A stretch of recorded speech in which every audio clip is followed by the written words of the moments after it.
The wind on Glacium IV didn't howl so much as scream. A high-pitched shriek that suggested the planet itself was deeply unhappy about supporting human life. Cade Winters had stopped taking it personally about 3 years ago, right around the time he'd realized the ice storms weren't a seasonal phenomenon but a permanent feature, like the cold, the isolation, and the steady stream of traders who passed through his shop, pretending they weren't one bad deal away from bankruptcy. He was running inventory when the heating coil in Section 3 started making that clicking sound again, the one that meant it would die completely in about 2 weeks. Cade marked it on his datapad with the kind of weary resignation that came from knowing he'd have to fix it himself, because the nearest certified technician was 4 star systems away, and charged rates that suggested he was repairing quantum drives instead of basic thermal equipment. "Another beautiful day in paradise," he muttered, watching his breath form clouds in the air despite the humming fusion heater in the corner. The heater was doing its best, which on Glacium IV meant you could survive indoors without a thermal suit, but still needed 3 layers and a sense of humor about frostbite. Outside, the evening storm was building into something special. Through the reinforced viewport that served as his storefront window, Cade could see the snow moving horizontally, driven by winds that regularly hit speeds the manufacturers of his prefab building had described as theoretically survivable. The sky had taken on that particular shade of gray-white that meant visibility was about to drop to 0, and the handful of people still moving through the plaza were doing so at a dead run, racing the weather back to their quarters. Cade sealed the last inventory crate and checked the time display on his wall terminal. 1800 hours, local time, which meant he'd been awake for 14 hours dealing with traders who tried to pass off synthetic minerals as the real thing and prospectors who insisted their claims were one dig away from making everyone rich. He'd learned to smile, verify everything twice, and keep his hand near the neural stunner mounted under his counter, not necessarily in that order. He was sealing the main door when movement outside caught his eye. At first he thought it was debris, maybe a torn thermal tarp or someone's abandoned cargo, but debris didn't stumble, and it definitely didn't collapse against the cargo container 20 meters from his shop with the particular gracelessness of a body giving up. Cade's first thought was that one of the prospectors had gotten drunk and lost, which happened about once a month, and usually resolved itself when they either found their way home or froze into an embarrassing statue someone would discover at dawn. But when he enhanced the viewport's magnification, he saw pale skin, black hair whipping in the wind, and clothing so thin it might as well have been decorative. "Oh, you've got to be kidding me," he said to his empty shop, already reaching for his thermal coat. Nobody went outside in weather like this wearing what looked like ceremonial robes unless they were suicidal, stupid, or in serious trouble. Possibly all 3. The cold hit him like a physical blow when he opened the door, the kind of cold that made his lungs seize and his eyes water instantly. He pulled his hood up and pushed into the wind, each step a negotiation with the ice beneath his boots and the gale trying to shove him backward. 20 meters felt like 20 kilometers, and by the time he reached the cargo container, his face was numb and his fingers were complaining loudly about his life choices. The woman was curled against the container's leeward side, arms wrapped around herself, shaking so violently it looked like she was seizing. Her skin was white, not pale like someone who'd spent too long indoors, but white like fresh snow, and her hair was black enough to swallow light. But what stopped Cade cold, colder than the wind already making him regret being a decent person, were her ears. They swept up from the sides of her head in elegant points, longer than any human's, delicate and alien, and completely exposed to the killing wind. She looked up when his shadow fell across her, and Cade saw eyes so dark they were almost black, filled with confusion and fear and something that might have been hope, but was probably just hypothermia-induced hallucination. "What the hell are you doing out here?" Cade shouted over the wind, already knowing she probably couldn't understand standard and definitely couldn't answer with her teeth chattering like a malfunctioning servo motor. She tried to speak, managed something that might have been words in a language Cade didn't know, then gave up and just shook harder. Cade didn't think. Thinking would have meant considering the diplomatic implications, the cultural complications, the fact that she was clearly from one of the alien enclaves in the Eastern District, and he had no idea what touching her might mean. Instead, he pulled off his thermal jacket, the expensive one with the heating filaments he'd saved 3 months to buy, and wrapped it around her shoulders. The coat swallowed her, hood and all, and for a moment she just stared at him like he'd performed magic. "Go," Cade said, pointing toward the Eastern District's blinking lights. "Home, warmth, basic survival instincts." She clutched the jacket tighter, and Cade felt the heating filaments activate against her skin. Some of the violent shaking eased. She looked at him, then at the jacket, then back at him, and something complicated crossed her face that Cade was too cold to interpret. He reached for her arm, intending to guide her back to his shop until the storm passed, but she pulled away with sudden strength. She pointed toward the east, shook her head firmly, then did something that made absolutely no sense. She bowed, not a casual nod but a deep formal bow, the kind that spoke of ceremony and significance and things Cade definitely didn't understand. "Okay," Cade said slowly, already losing feeling in his extremities. "You're welcome.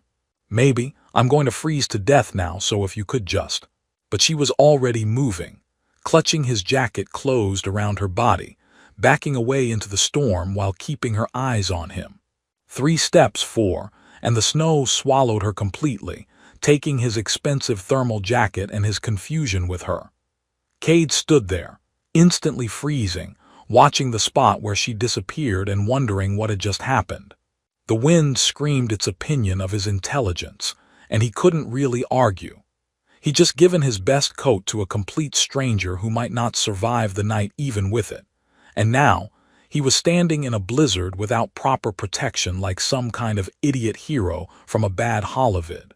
He made it back to his shop in a stumbling run, sealed the door, and collapsed against it while his body remembered how to function in merely cold air instead of lethal wind. His backup coat hung by the door, thinner and older, and he pulled it on while his fingers slowly regained enough feeling to hurt. Through the viewport, the storm raged on, and somewhere out there was a woman with pointed ears wearing his jacket. Cade told himself she'd be fine, that she clearly knew where she was going, that giving a freezing person your coat was basic decency and not something to lose sleep over. He climbed the stairs to his quarters above the shop, heated a ration pack that tasted like recycled despair, and tried to settle in for the night. But sleep wouldn't come. He kept seeing those dark eyes filled with cold and fear, kept hearing the wind that could kill in minutes, kept feeling the weight of his jacket settling on her shoulders. "She's fine," he told the ceiling. "Probably already home, warm, wondering what kind of idiot gives away a perfectly good thermal coat." The ceiling didn't answer, which was probably for the best. Outside, the storm screamed on, and Cade lay awake listening to it, feeling strangely lighter without his jacket and heavier with a concern he couldn't quite name. Cade woke to the sound of singing and assumed he was still dreaming, because nobody sang on Galactic IV unless they were drunk, insane, or had recently discovered their cargo had tripled in value. The melody was strange, rising and falling in patterns that didn't quite match human musical theory, and it was coming from directly outside his shop. He rolled out of bed, pulled on his pants, and stumbled to the window of his quarters expecting to see Joran from the cantina leading another one of his infamous post-shift celebrations. Instead, he saw approximately 30 women standing in perfect formation in the plaza, all of them with skin like snow and hair like midnight and ears that came to delicate points. "Oh no," Cade said to his reflection in the frost-covered window. "Oh no, no, no." He'd been on Galactic IV long enough to recognize a formal delegation when he saw one, and this was about as formal as it got. The women wore robes in deep purples and silvers, layered and elaborate despite the morning cold, and they stood motionless in 3 perfect rows while the singing continued. At the center of the formation stood an older woman whose silver-streaked hair was woven into a complex pattern that probably meant something significant to people who understood alien hierarchy, and definitely meant trouble for people who didn't. Cade grabbed his datapad and pulled up the local cultural database, scrolling frantically through entries on the various species that called Galactic IV home. Aetheris, there it was, indigenous to the Pale Reaches, matriarchal society, formal ritual culture, and oh, here was an interesting detail. Extreme importance placed on symbolic gestures of protection and guardianship. Symbolic gestures, Cade repeated, looking down at the delegation, then at the empty hook where his thermal jacket usually hung. That seems bad. He threw on his backup coat and headed downstairs, each step accompanied by the growing certainty that his act of basic human decency was about to become a diplomatic incident. The database entry hadn't mentioned anything about thermal jackets specifically, but given that the singing had intensified, and several of the women were now lighting what appeared to be ceremonial candles despite the wind, he figured he was either about to be honored or arrested. The singing stopped the moment he opened his shop door. 30 pairs of dark eyes fixed on him with an intensity that made him want to close the door and pretend to be out of business permanently. The older woman stepped forward, moving with the kind of deliberate grace that suggested she'd never stumbled in her life and found the concept vaguely offensive. "Cade Winters," she said in perfect standard, which somehow made everything worse. "I am Elder Thessa of the Aetheris Council. We have come to acknowledge the cloak right." "The what now?" Cade said, already knowing this conversation was going to end with him regretting every choice that had led him to this frozen rock of a planet. Before Elder Thessa could answer, the formation parted like a door opening, and the girl from last night walked forward. She looked healthy, warm, alive, and was wearing his thermal jacket over her ceremonial robes. The heating filaments were still glowing faintly, which meant the battery had at least another day of charge, and she'd pulled the hood up in a way that framed her face and made her pointed ears visible. She stopped 3 paces from Cade and bowed, the same deep formal bow from the night before, and held it. "Okay," Cade said slowly, looking from her to Elder Thessa to the 30 witnesses who were watching this like it was the most important thing that had happened all year. "I'm clearly missing something cultural here, and I'd really appreciate someone explaining it in small words before I accidentally start a war." Elder Thessa's expression didn't change, but something in her eyes suggested she might have been amused. "You performed the cloak right. You saw Lissa in danger, in cold, in need, and you gave her your protection, your warmth, your cloak."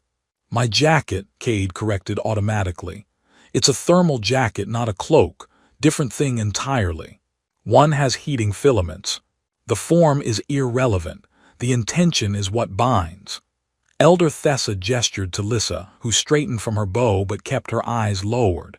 "She accepted your protection. She wore your cloak through the night. She has returned wearing it still. The rite is complete." Cade laughed, because what else could he do when faced with 30 serious faces telling him something impossible? "Look, I appreciate the ceremony and everything, but I was just helping someone who was freezing. Standard human decency. We do it all the time, no rights involved. Among your people, perhaps." Elder Thessa moved closer, and Cade noticed she was exactly his height, which meant she was tall for an Aetheris woman and probably used to having that advantage. "Among the Aetheris, the cloak rite is sacred. When you offer your protection to a woman in need, you declare yourself her guardian.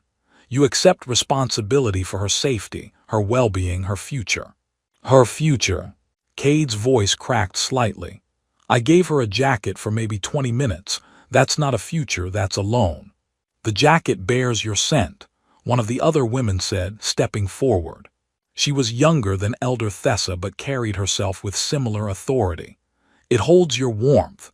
It carries the intention of your heart."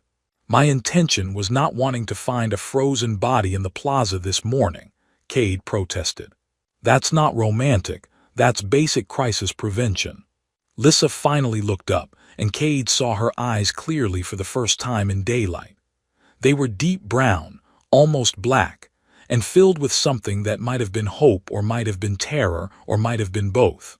She said something in her own language, soft and quick, and Elder Thessa translated. She says you did not hesitate. You did not question. You gave without asking for return. These are the marks of a true guardian. These are the marks of someone who doesn't think before acting, Cade countered. But he was looking at Lissa when he said it, and she smiled slightly, which did something complicated to his ability to think clearly. Look, this is obviously a misunderstanding. Cultural differences. I'm human, she's etherous. I don't even know what a cloak rite is supposed to accomplish. It binds guardian to protected, Elder Thessa said simply. It declares intention to provide, to shelter, to partner. It is the first step of formal courtship. The plaza tilted slightly. Courtship. Yes, as in romantic courtship. Is there another kind? Cade looked at the delegation, at the candles, at the formal robes, at Lissa standing there wearing his jacket like it meant something profound. I need to sit down. You may not, Elder Thessa said firmly. The observation period has begun. We will remain at the outpost to evaluate your worthiness as Lissa's guardian and potential mate. This is tradition. How long is the observation period? Cade asked weakly.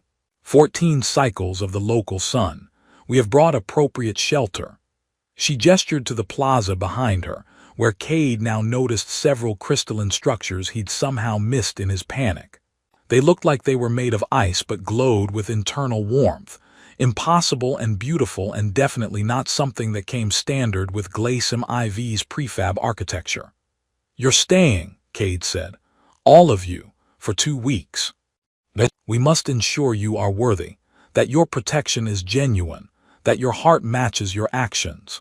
Cade looked at Lissa again, hoping she'd break character and admit this was all an elaborate prank. But she just clutched his jacket tighter and watched him with those dark eyes that had haunted his sleep. And if I just want my jacket back? The silence that followed was profound. Several of the women gasped. Elder Thessa's expression hardened into something that could have cut through hull plating. To return the cloak is to reject the right. To reject the right is to declare Lissa unworthy of protection. To declare her unworthy is to shame her before the council and her people. Elder Thessa's voice could have frozen the air between them. Is this your intention? Cade looked at Lissa and saw her face carefully blank, but her hands were shaking where they gripped the jacket. Not from cold this time, from something worse.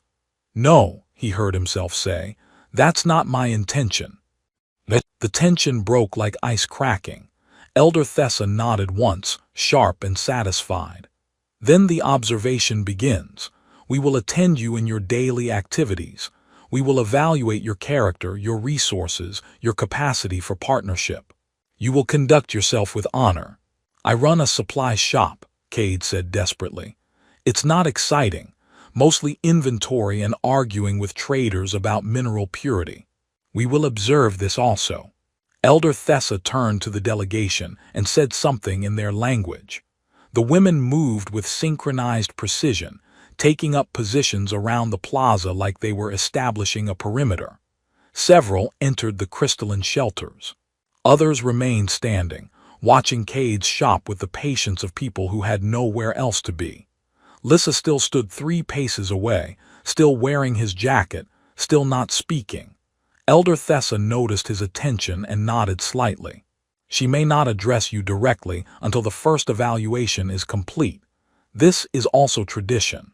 Of course it is, Cade muttered.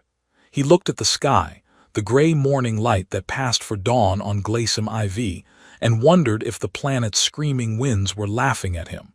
Is there anything else I should know about this tradition before I accidentally propose marriage or declare war? Many things, Elder Thessa said. We will instruct you as needed. For now, conduct your business as normal. We will observe. She withdrew. leaving Cade standing in his doorway with 30 alien women camped in his plaza, and the distinct feeling that his life had just become dramatically more complicated. Lissa bowed once more, then retreated to join the others, and Cade watched his thermal jacket disappear into the crowd. Inside his shop, his datapad was chiming with messages. Probably Joran, who had undoubtedly seen the delegation and would never let him live this down. Probably the outpost administrator, wondering why there was suddenly an Aetheris encampment in the central plaza. Probably his supplier contacts, asking if he was still available for business or if he was too busy accidentally getting engaged. Cade ignored them all, closed his door, and leaned against it while reality settled around him like fresh snow. "I gave her a jacket," he said to his empty shop. "That's all, just a jacket." But through the window, he could see Lissa standing among her people, wrapped in his warmth, and something in his chest suggested it had been more than that all along. The first customer of the day was a Viridian mineral trader named Cass, who took one look at the Aetheris delegation surrounding Cade's shop and started laughing so hard she had to lean against the doorframe. "Don't," Cade warned, scanning her cargo manifest without looking up. "Whatever you're about to say, don't." "You got engaged," Cass wheezed, wiping her eyes with one of her secondary arms. "To an Aetheris, by accident." "Winters, you beautiful idiot. How does someone accidentally get engaged?" "I gave her my jacket," Cade muttered, checking the purity levels on her mineral samples. "Apparently that means something different to them." "Everything means something different to someone." Cass peered through the window at the delegation, who were arranged in a semicircle facing the shop like an audience waiting for a performance. "Are they going to watch you all day?" "That's what observation means, apparently." "Can they see us now?" Cade glanced up. 3 Aetheris women were indeed watching through the window with the focused intensity of scientists studying a particularly interesting specimen. Lissa stood among them, still wearing his jacket despite being inside one of those impossible crystalline shelters that somehow stayed warm. When she noticed him looking, she quickly glanced away. "Yes," Cade said, "they can definitely see us. So if you could maybe not make a big deal about this." Cass waved at the observers with all 4 arms. Several of them nodded back with perfect synchronization. "Too late. This is the best thing that's happened on this frozen rock in months. Joran's already taking bets on how long before you either complete the courtship or flee the planet. He's what? Currently the odds are 60-40 in favor of you running." Cass leaned on the counter, grinning. "I put 50 credits on you staying, so please don't make me lose money." Cade pressed his fingers against his temples where a headache was forming. "The observation period is 2 weeks. I'm not running anywhere." "That's the spirit." Cass tapped her datapad, transferring payment for the supplies she'd ordered. "So what's she like, the girl in your very expensive jacket?" "I don't know. She's not allowed to talk to me yet." "Seriously. Tradition." Cass whistled low. "The Aetheris don't mess around with their traditions. My cousin tried to trade with them once, got the greeting ritual wrong, ended up having to sponsor a feast for the entire Eastern District. Cost him 3 months of profits." "That's comforting," Cade said flatly, packaging her order. "Really helping with my stress levels." The door chimed, and Elder Thessa entered, moving with that same deliberate grace that made everything she did look ceremonial. She nodded to Cade, acknowledged Cass with a slight inclination of her head, then stood silently in the corner and began observing. Cass's eyes went wide. "Is she?" "Observing, yes." Cade kept his voice level and professional, hyper-aware of being evaluated. "Your order's ready. 3 thermal regulators, standard grade, tested and certified." "Right, yes, thermal regulators." Cass grabbed the package but didn't leave, apparently too fascinated by the situation to care about her delivery schedule. "Do they observe everything? Like everything?" Elder Thessa spoke without changing expression. "We observe what is relevant to evaluate character and capacity for partnership. Commercial transactions demonstrate resource management and interpersonal conduct." She talks, Cass whispered to Cade. I'm standing right here, Elder Thessa said, and observing. Cass backed toward the door, still grinning. This is amazing. Don't flee the planet, Winters. I've got 50 credits riding on your sense of responsibility. She left, and Cade was alone with Elder Thessa, who had produced a small datapad from her robes and was making notes. The silence stretched until Cade couldn't take it anymore. So how am I doing? Grade-wise. Elder Thessa looked up. You verified the mineral purity before accepting payment. You treated the customer with respect despite her humor at your expense.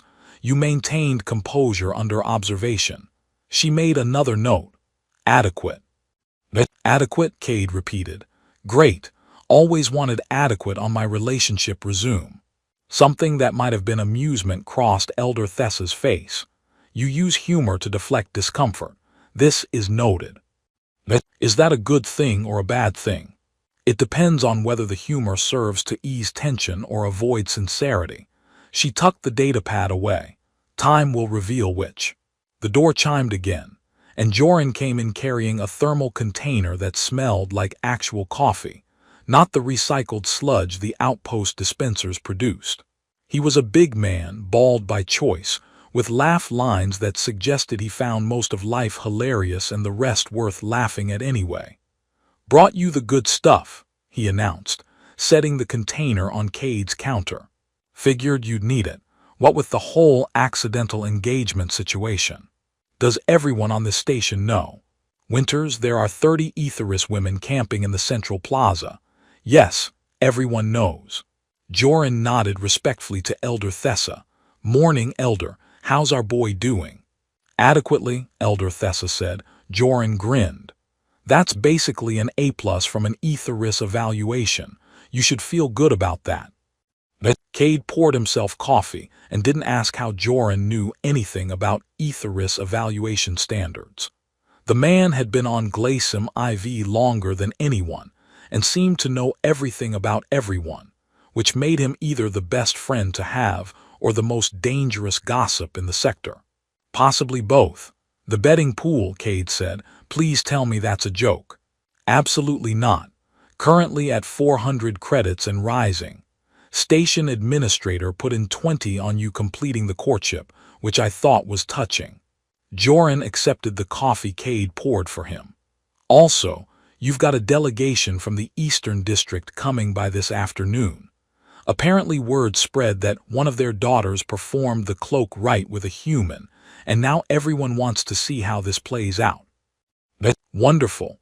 Cade drank his coffee too fast and burned his tongue. Anything else I should know about my suddenly very public private life? Well, the supply ships delayed another 3 days because of solar storms, so you'll have to make do with existing inventory. And someone carved Winters plus Aetheris forever into the ice wall by the south docking bay, but that might have been there before. It wasn't, Cade said with certainty. Elder Thessa made another note.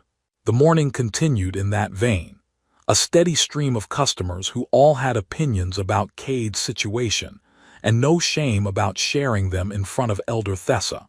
A prospector asked if the Aetheris did group ceremonies, because he had 3 daughters back home who could use proper guardians. A maintenance tech wanted to know if the crystalline shelters used standard power feeds or some kind of exotic energy source. A trader from the southern provinces tried to sell Cade a ring that she claimed was traditional for Aetheris courtship, which Elder Thessa confirmed was absolutely not traditional and probably stolen. Through it all, Lissa remained visible through the window, watching. Sometimes she was alone, sometimes surrounded by other women who seemed to be instructing her in something.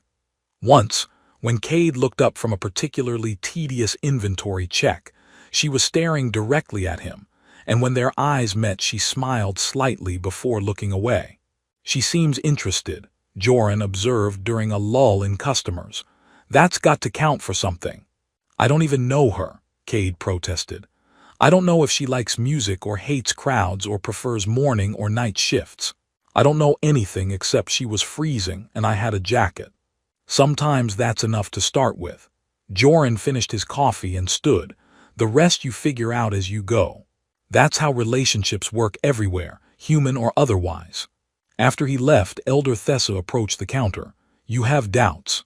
I have questions, Cade corrected. There's a difference. Ask them. Cade set down the inventory datapad he'd been pretending to work on. Why was she out in the storm? Why was she alone, dressed like that in weather that could kill? Elder Thessa was quiet for a long moment. That is Lissa's story to share, when she is permitted to speak with you. I will say only that she had reasons, and your protection came at a moment of great need. And if I hadn't been there, but you were, Elder Thessa met his eyes. That is what the right recognizes. Not the planning, not the intention, but the instinct to protect when protection is needed. You did not hesitate. You did not question. You simply acted. I act on instinct a lot, Cade admitted. It gets me in trouble. Or it reveals your character. She turned toward the door. The afternoon observation will be conducted by others. I suggest you take a meal and rest. Tomorrow will involve more comprehensive evaluation. How comprehensive? We will accompany you outside the shop to see how you navigate the station, how others respond to you, how you conduct yourself in varied situations.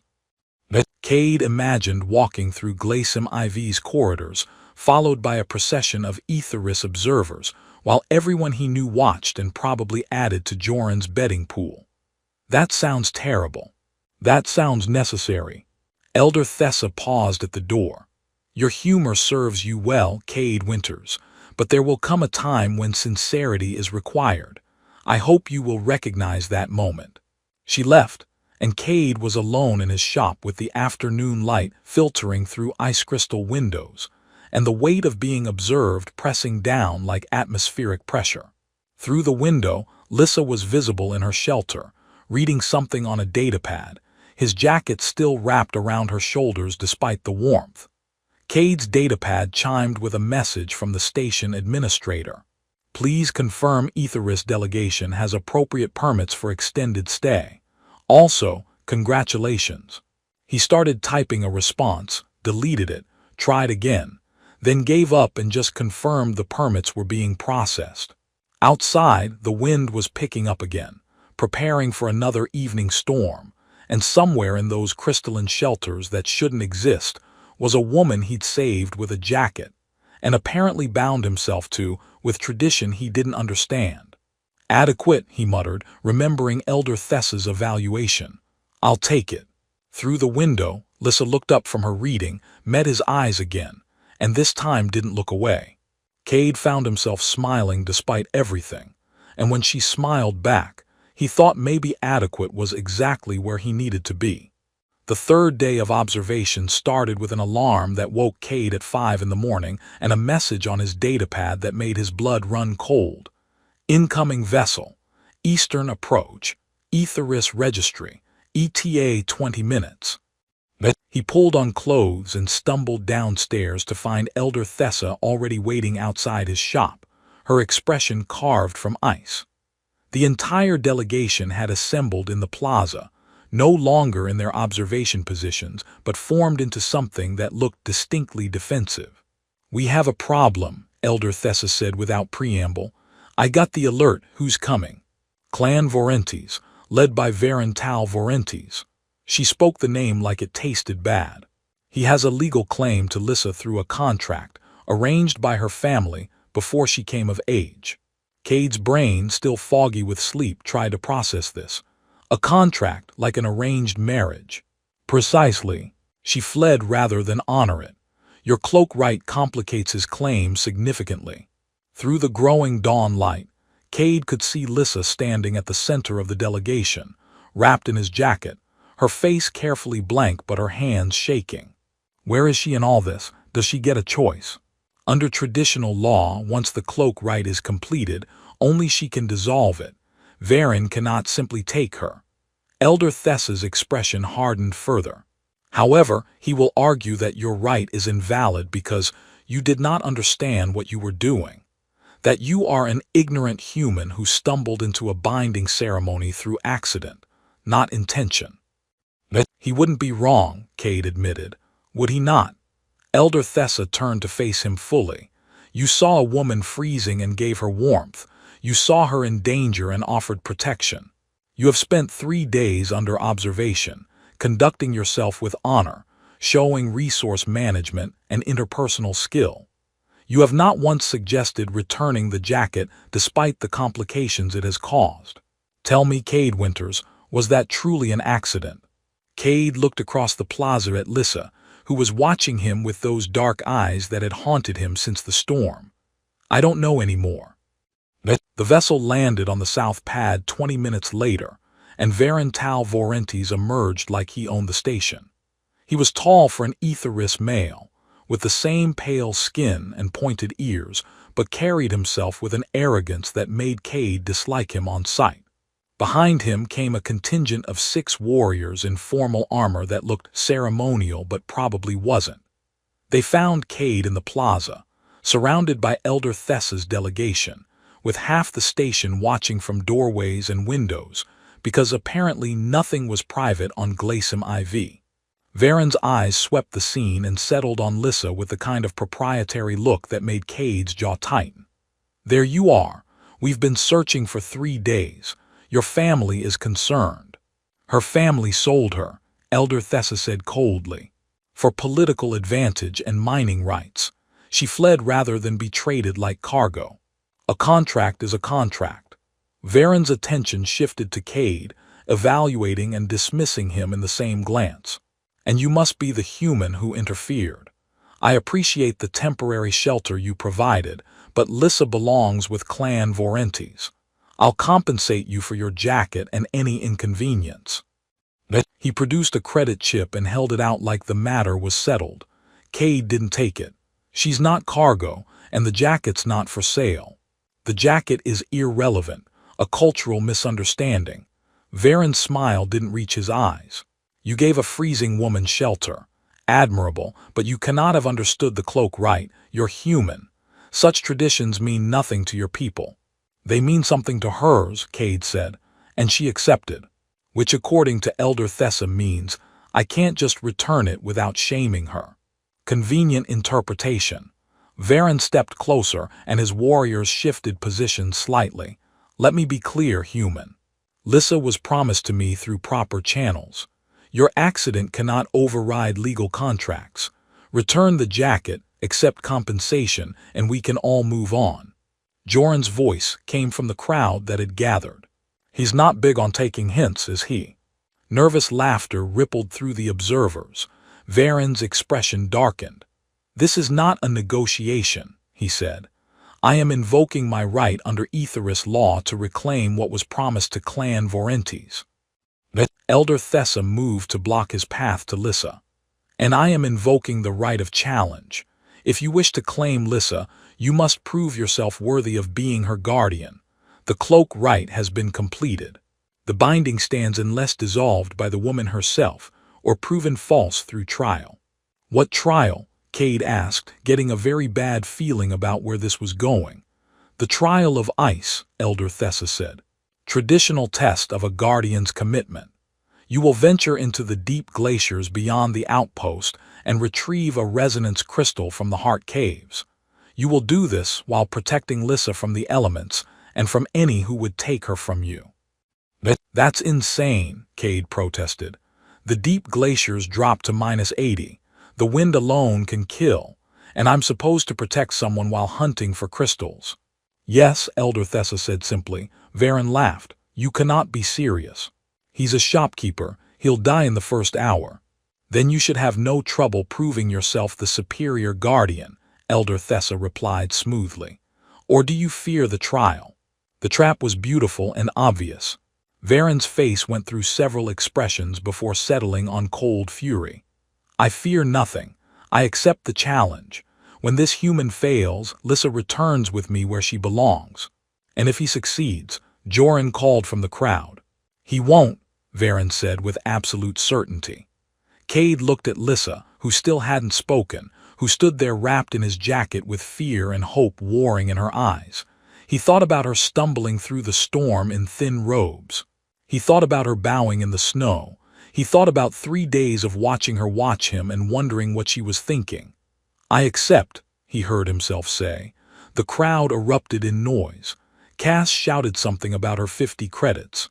The station administrator called for order. Elder Thessa raised her hand and silence fell immediately. "The trial begins at dawn tomorrow. Both candidates will enter the glaciers. Both will attempt to retrieve a resonance crystal. Both will be responsible for Lissa's safety during the trial. The first to return with crystal and woman intact will be recognized as true guardian." "Wait," Cade said. "She has to come." "Into -80 temperatures, with 2 idiots trying to prove themselves." "The rite is about protection," Elder Thessa explained. "You must prove you can protect not in comfort and safety but in true danger. This is the point." Lissa finally moved, stepping forward from the delegation. She looked at Varen, then at Cade, and when she spoke her voice was clear and steady and spoke perfect standard. "I choose to participate. This is my right." "You can talk," Cade said stupidly. "The first evaluation is complete," Elder Thessa said. "She is now permitted to speak with you directly." "Fantastic timing," Cade muttered. Lissa moved closer until she stood directly in front of him, and for the first time since the storm they were actually talking. "You don't have to do this. I can refuse Varen's claim, take the shame, join a lesser house. You don't owe me anything beyond the jacket. The jacket that apparently engaged us." She smiled slightly. "That jacket, yes." Cade looked at her, really looked at her, and saw not the freezing girl from the storm or the silent observer from the delegation, but a person who had run into a blizzard rather than be owned, who had stood 3 days of formal observation without complaint, who was offering him an escape even though it would cost her everything. "I'm a terrible shot," he said. "I get lost in ice storms. I once tried to fix a heating coil and nearly blew up my entire shop. I'm probably going to die in these glaciers." "Probably," Lissa agreed, "but I don't quit on people, even when I probably should." He met her eyes. "Especially when they need someone who won't quit." Her smile widened. "Then I suppose we should prepare for a trial." The next morning came too fast and too cold. Cade stood at the edge of the outpost where the ice fields began in earnest, wearing every piece of thermal gear he owned, and still feeling underdressed for -80. Lissa stood beside him in modified gear that Elder Thessa had provided, and Varen was on her other side looking confident and well-equipped, and like someone who had actually done this before. The entire station had turned out to watch, because apparently people on Glacium IV didn't have enough entertainment and needed to watch someone freeze to death for sport. Elder Thessa raised her hand. "The trial begins now. Retrieve the resonance crystal from the heart caves, protect your charge, return alive, go." They went. The ice fields were worse than Cade had imagined, a howling nightmare of wind and cold that made the storm from 3 nights ago seem gentle. Visibility dropped to almost nothing within minutes. The temperature readout on his suit's display kept declining until Cade stopped looking at it. Lissa stayed close, her gloved hand gripping his jacket so they wouldn't be separated. Varen and his warriors had spread out, trying to flank them, and Cade realized the trial wasn't just about finding the crystal. It was about keeping Lissa away from someone who thought he owned her. "The caves are northwest," Lissa shouted over the wind. 2 kilometers, there's an ice bridge that crosses the deep crevasse. You've done this before." "I studied the maps. I knew this might happen." "Of course she did." Cade adjusted their course, leaning into the wind, keeping Lissa between him and the worst of the gusts. His thermal suit was good but not designed for extended exposure to this level of cold. He could feel his body heat bleeding away despite the insulation. Varen appeared out of the white, cutting across their path. "Give her to me, human. You're already freezing. You won't make it another kilometer." "Not interested," Cade shouted back. "This is foolish pride. She was promised to me. You're going to die for someone you barely know." Cade thought about that. About 3 days of observation and stolen glances, and the weight of a jacket that carried more meaning than he'd understood. About the way Lissa had smiled when he'd made a stupid joke during a transaction. About her voice when she'd offered him an escape she clearly didn't want. "Maybe," he agreed, "but I'm not dying because I quit. Now get out of our way." They pushed past, and Varen's warriors moved to intercept, but Elder Thessa had sent observers who blocked them. The trial had rules, apparently, and direct interference wasn't allowed. The ice bridge was exactly as terrifying as it sounded, a natural formation of frozen water spanning a crevasse that dropped into darkness. Cade could hear it creaking under their weight, the wind trying to shove them sideways into the void. Halfway across, Lissa slipped.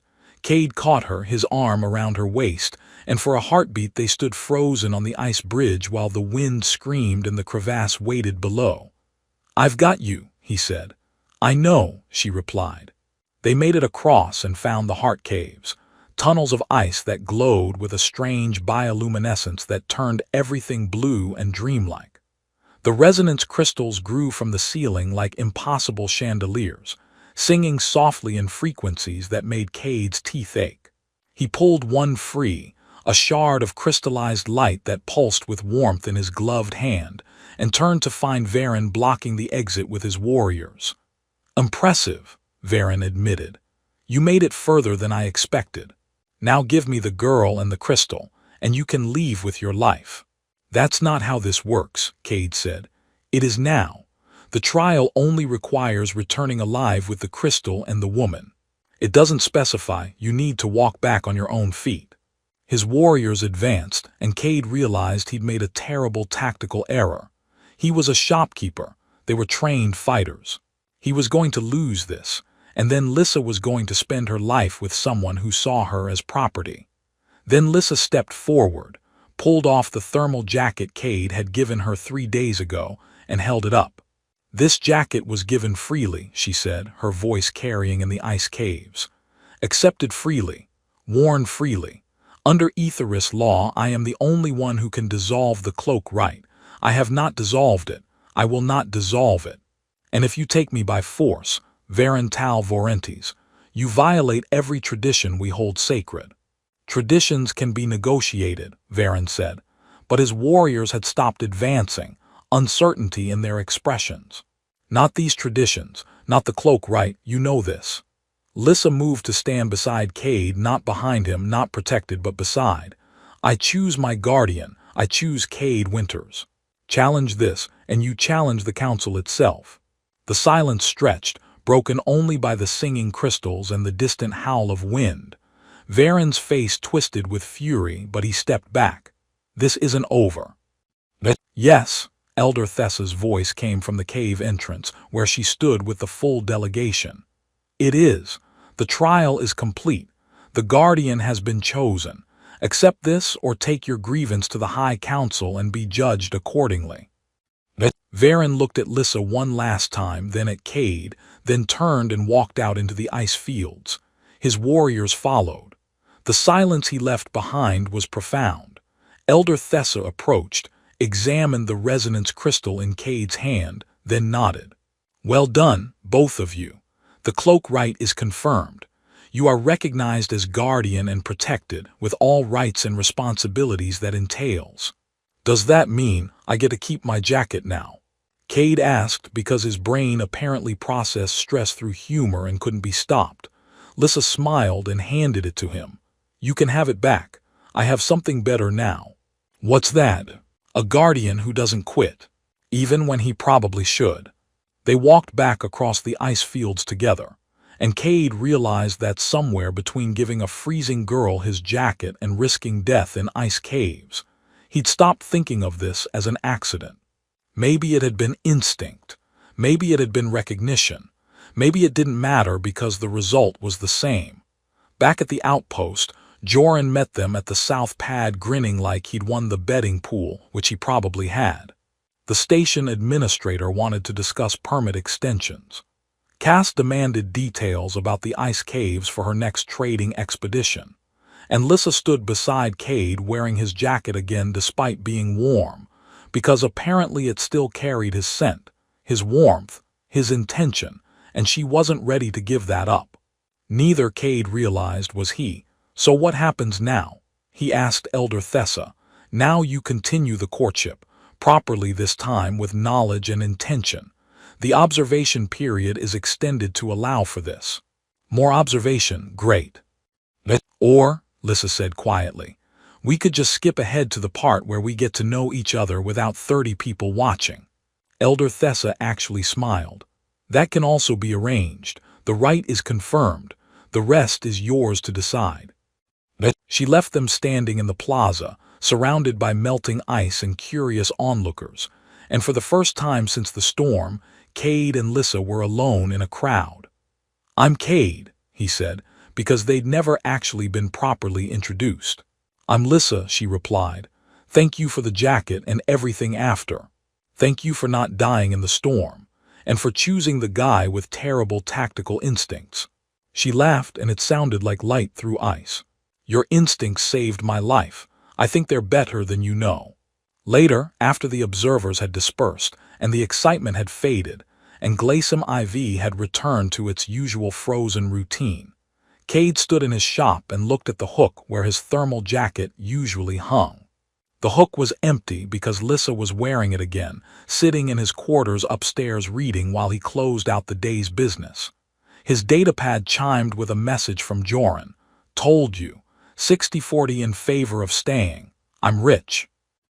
Cade smiled, locked up the shop, and headed upstairs where someone was waiting who had started as a freezing stranger and become something he didn't have words for yet.